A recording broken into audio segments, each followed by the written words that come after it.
সুপ্রিয় দর্শক, আপনারা পর্দায় যে ফুটফুটে বাচ্চাটি দেখছেন, সেই বাচ্চাটির নাম ফাইজা। এই বাচ্চাটি আজ সকাল 9:30টায় কুমিল্লার হোমনা উপজেলার উপজেলা চত্বরে এক মর্মান্তিক দুর্ঘটনায় বা একটি মর্মান্তিক গাড়ির ধাক্কায় নিহত হয়েছে। এই শিশুটি হোমনায় বসবাস করে আসছে তার বাবার বাসায়। তার বাবা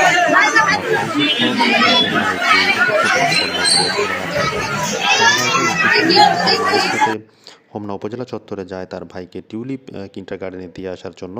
সেই মুহূর্তে হোমনা যে এসিলেন্ট রয়েছেন, তার যে ব্যবহৃত সরকারি গাড়ি, সেই গাড়িটি দ্রুত গতিতে এসে সেই শিশুটিকে ধাক্কা দেয় এবং ঘটনাস্থলে শিশুটির মৃত্যু ঘটে এবং পরবর্তীতে তাকে হোমনা উপজেলা স্বাস্থ্য কমপ্লেক্সে নিয়ে যাওয়া হয়।